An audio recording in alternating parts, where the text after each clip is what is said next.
une projection là à l'Élysée? Il y en a une. C'est fait. Ah, déjà, on a fait, oui. avec l'équipe du film et un peu en famille, c'était très sympa. Et le président et Brigitte Macron ont aimé? Oui, mais ils sont. Ils parlent je surveillais. Ah oui, Damien. Ils sont d'Amiens. C'est des pays. Il parle le Picard, oui. Il parle pas. Brigitte parle pas toi. Avec l'accent, bien sûr. Je suis fou de Patrick Timsit. Voilà, je voulais vous le dire. Patrick, un jour, je vais te faire un aveu, même on s'est retrouvés dans le même supermarché. Ah ouais, je te le dis. Mais je t'étais pas connu du tout. Et en fait, je t'ai suivi dans tous les rayons. Non.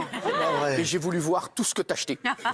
Et je voulais acheter la même chose pour être aussi drôle que toi. Alors moi j'avais une prof, je me souviens en CM2, elle avait mis un rétroviseur à côté de son tableau et dès lors que quelqu'un parlait, elle prenait une craie et en fait elle avait ce don de pouvoir balancer la craie et de viser entre les deux yeux. C'était une génie.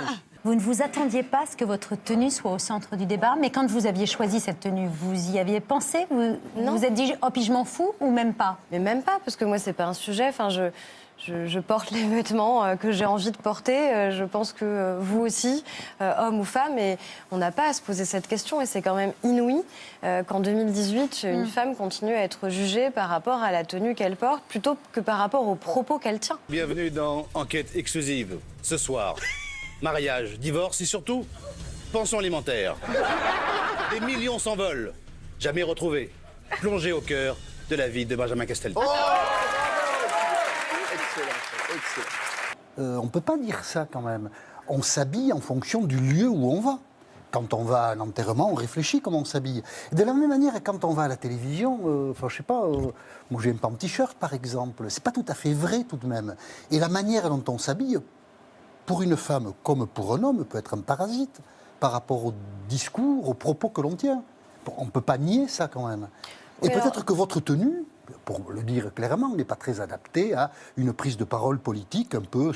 qui a toujours un peu de solennité au fond. Mais est-ce que vous en avez parlé à une fédération? Alors moi, jamais. Moi, j'en ai jamais eu parce que j'étais toujours au premier rang pour essayer de participer.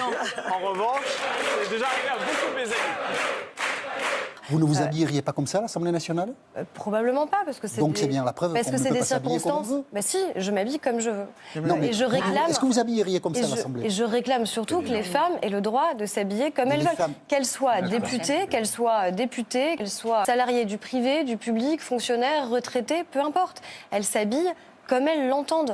Bonsoir, bienvenue dans Enquête exclusive, spéciale télévision.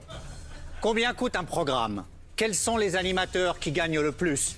Et surtout, à quoi sert Christophe Beaugrand? Quand vous avez Justin Trudeau, par exemple, qui tout d'un coup, parfois, avance torse nu et tout le monde dit « Ah, c'est extraordinaire, il casse les codes, quel homme politique incroyable, il est d'une modernité folle », tout le monde trouve ça génial, notamment en France, tout le monde applaudit. Danny Boone à vos côtés, ouais. Non, j'ai le sentiment qu'il y a un côté misogyne dans le... Ça devient viral. Oui, moi je pense qu'elle s'habille comme elle veut, c'est très bien, ça lui va bien.